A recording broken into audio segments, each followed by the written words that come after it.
I am happy, I am excited, I am overjoyed, because we are but a few hours away, or about 36 or something like that, from the Royal Rumble, and I love the Royal Rumble. It makes me feel like I'm alive. It reminds me of being a child. Then I remember that I'm really old and that death is staring me in the face, but we take such thoughts and we throw them in the bin because we don't need to think about it. But before we get there, there is one last thing to do, and it's to take this. Mwah! Hated that. The finger of power, and watch SmackDown and give the good bits an up and the bad bits are down. So was it a good show? Was it a bad show? Why am I hyped up? I don't know, because of the Royal Rumble. Let's up those smacker downs.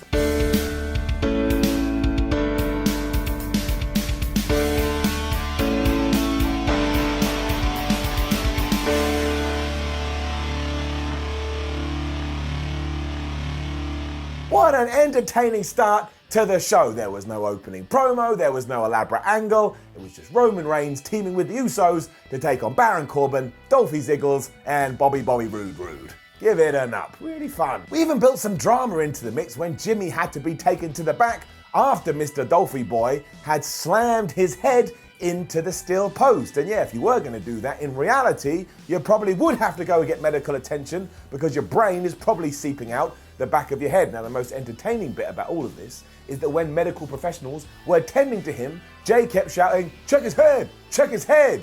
Yeah, what do you think he's going to do? Check his foot? It was quite clear that his skull had been introduced to metal, but even worse than this, it meant that Roman Reigns and Jey Uso now had a massive disadvantage. What are they going to do? It slowly allowed the heels to take control, and at one point it looked like Baron Corbin and his two friends were actually going to win. And also, Roman was all there for the hot tag, and then he got thrown over the barricade into the crowd. I swear that Roman Reigns has a terrible relationship with that barricade. He's either going over the top of it or somebody is just throwing him into it. Happens every week. It meant that Reigns wasn't there to get a big tag, and then those roles switched later when Jey had been taken out of the match, meaning Roman couldn't get a hot tag, so we needed something, we needed a hero. And that came when Jimmy Uso magically found the power to get back onto his feet. He fixed his head and he marched back towards the square circle. Roman and Baron then brawled off into the audience to let you know, oh, by the way, they're having a Falls Count Anywhere match on Sunday. So if this does happen there, it will be perfectly legal. And as soon as that had gone down, I was like, there ain't no way that Rudolph is going to win this. They don't win nothing. So when Bobby and Jimmy were fighting on the top rope, Jimmy just gave him a puss. He gave him the big splash. Once again, he looked at the camera as he was coming down off the top, which I always enjoy. And the Usos were able to beat these two schmucks. This was really very good. It tied into the pay-per-view. And I just want to say, as a swift aside, I really hope that Roman Reigns wins at the Royal Rumble so we can just put this feud to bed. Then thank you WWE. I appreciated what you did. If you had watched Ups and Downs over the last few years, yes, I've ranted and raved about Lacey Evans and how her character has literally just done this. That is called a 180. There was no explanation as to why she was a good guy, and all I could remember is having that handkerchief and throwing it in people's faces and going, "You nasty." But here, they actually came up with quite a sympathetic and empathetic storyline that made you go, okay, fair enough, now I would like you to win some wrestling matches.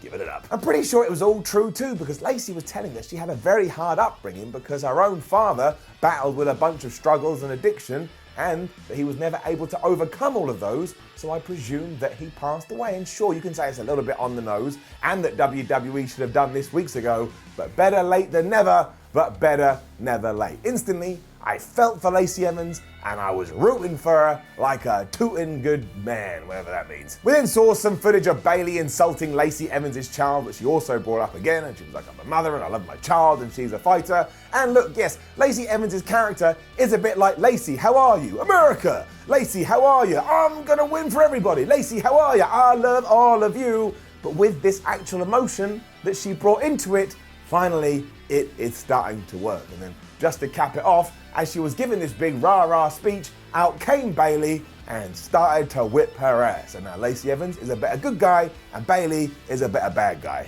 There's a win-win all around. And then you could tell it was Rumble season because we had an interview in the back, and for some reason it was Carmella and Dana Brooke. This is like wrestler lottery. It's like we just need two random people. Oh, we'll take Carmella and we'll take Dana Brooke. And of course, Carmella, she's going to win the Rumble. And Dana Brooke was like, ha ha, no, you're not. I'm going to win the Rumble. And Carmella was like, oh, no, you're not. You understand where I'm going with this. The funniest bit, however, is when Dana Brooke cut Carmella off by saying, we've all read your Wikipedia, Carmella. Hands up if you have never read Carmella's Wikipedia page. Now we know what Brooke does when she's at home, alone, she's got nothing else to do, feeling a little bit lonely. She goes on Wikipedia and she types in Carmella. You heard it here first. This ended when, in the background, Lacey Evans and Bayley were continuing to brawl, so for the second week in a row, Lacey has proven she has like crazy quick healing powers, so I have decided she must be Wolverine. Lovely. Then this went too far. I know that each and every year, WWE likes to have the visual of what the Royal Rumble can look like so they can try and sell the Royal Rumble, but this just irked me down. Essentially, it was meant to be Fire and Desire versus Nikki Cross and Alexa Bliss, but we never got that because before they'd even locked out came Bayley and Lacey Evans. They were still having a big fight, and everyone was just so mad and so infuriated by this, they all started to have a big schmoz in the middle of the ring because, again, oh my gosh, it's the Royal Rumble this Sunday. Somebody may be going over the top rope, so now we're going to show you this with your eyes. I was also a little bit annoyed because I presumed that here we were going to go a step further with the Mandy Rose and Otis storyline, but we didn't.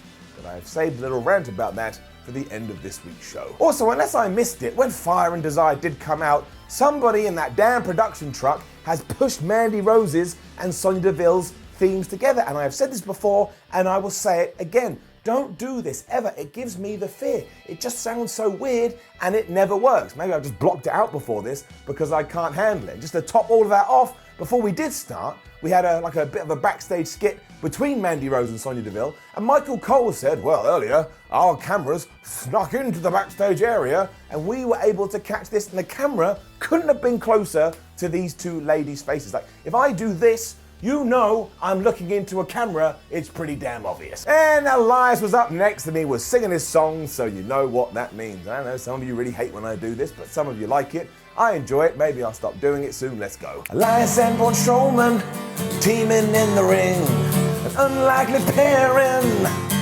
They wanted to win, but there was no need to worry, cause when they saw their foes, it was Shinsuke Nakamura and Cesaro, and if you've seen this show before, you know these guys bend. Even with Sami Zayn, he's their best friend, so as for the finish, we don't need no filter. Elias hit an elbow drop, and that ties into this Swiss stock meter, or whatever we call it before. And that was the deal. Sami Zayn's group is absolutely rubbish. They lose all the time. And yes, it was Cesaro that took the pin, so the Swiss stock super meter, or whatever the hell I called it, stays rock bottom. It doesn't move. If you invested in those shares, you weren't listening to me, now were you? And there was a song before this with Elias, and when he brought Braun Strowman out to have a sing-song with him, he got cut off by the Hills. Whatever. I imagine that Braun Strowman will be Intercontinental Champion soon. Down. Right, so listen, real talk, being deadly serious. Can somebody please put Big E in some form of protective casing? Because he is just the best. I want him to become champion of the world and the Intercontinental Champion, the European Champion, the 24/7 Champion, and I want the show to be called Big E Entertainment Hour. Because here he was just greasing himself up, and when Kofi Kingston went up to him and was like, dude, what are you doing? He was like, well, if I put grease on myself, I am going to be a lot harder to throw out of the Royal Rumble.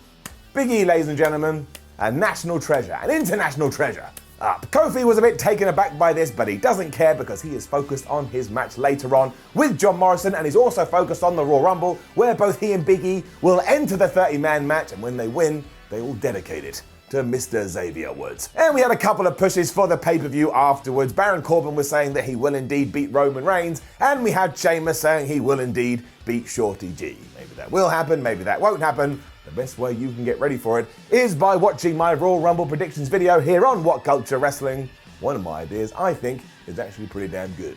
Nerdy, but good. We then had Kofi Kingston versus John Morrison, and it was just badass. They just flew around like birds who had finally left the nest. Up. It was a really cool bit at the start when John Morrison went to monkey flip Kofi Kingston, but he landed on his feet, so Kingston then gave a monkey flip to John Morrison, but that buffoon landed right on his face. Just good stuff. And of course, Big E and The Miz were at ringside because they're not too smart and don't realize this never works out. And when The Miz and Big E got into it, the A-lister realized, oh wait, you're much bigger than me. you gonna kick my ass? So he got chased for a little bit. He got on the apron. Kofi was like, get off my apron. He trouble and paradised him right in the face. But do you know what that did? It meant Kofi had taken his eyes off John Morrison, turned around, popped him, gave him Starship Pain. John Morrison wins. He should have won because he's only just come back. I am liking this feud a lot. At one point though, Corey Graves did say Kofi Kingston has an uncanny ability to feed off the energy of the WWE Universe.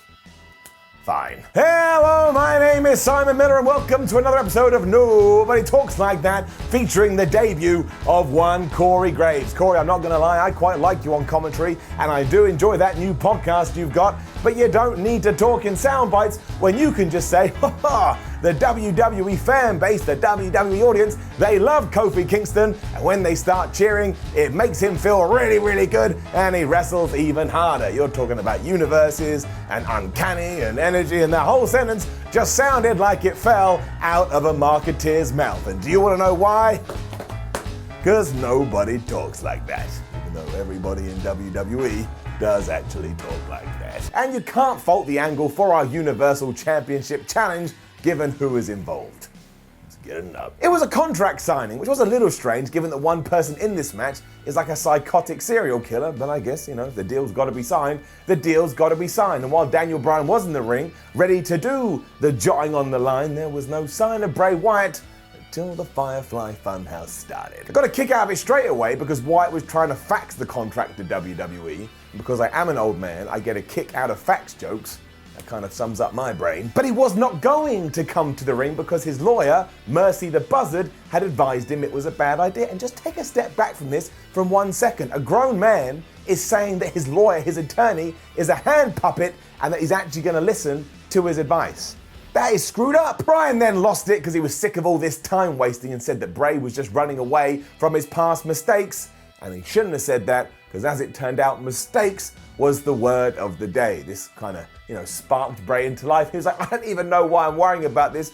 You're not fighting me at the Royal Rumble. You're fighting him. And then you know what happened? All the weird stuff started going on with the lights. The wah.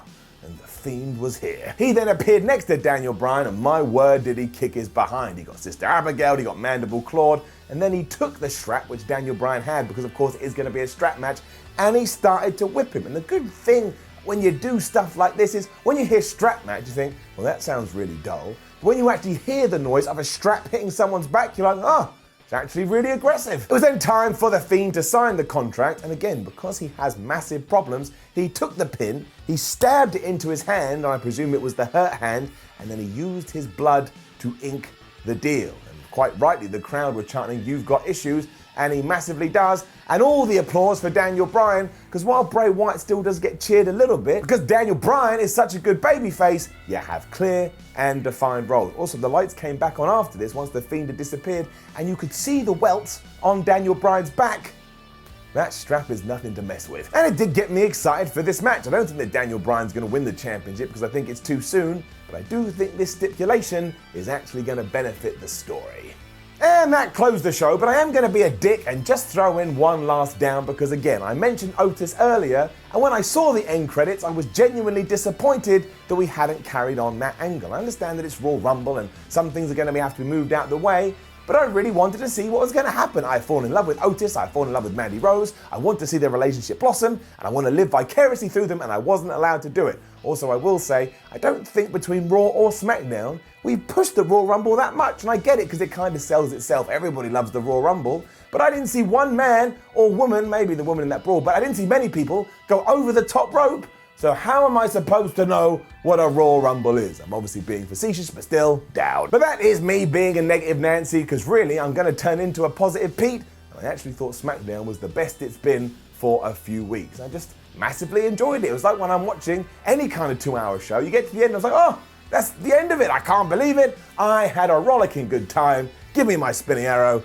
and give it up. Now, don't forget to leave a comment below and let us know what you thought about last night's episode of SmackDown, and if you're excited about the Royal Rumble, like the video, share the video, subscribe to WhatCulture Wrestling, go and read some Royal Rumble articles on WhatCulture.com, follow WhatCulture on Twitter, WhatCulture WWE, to keep up to date with the Royal Rumble, and there's already loads of videos here on WhatCulture Wrestling on YouTube about the Rumble. go and watch them and keep an eye out for my predictions video. My name is Simon from WhatCulture, and just to give you a little vision of the future, tomorrow I'll be back upping those downs for Worlds Collide, and then I'll be back on Monday when we up those downs for the Royal Rumble.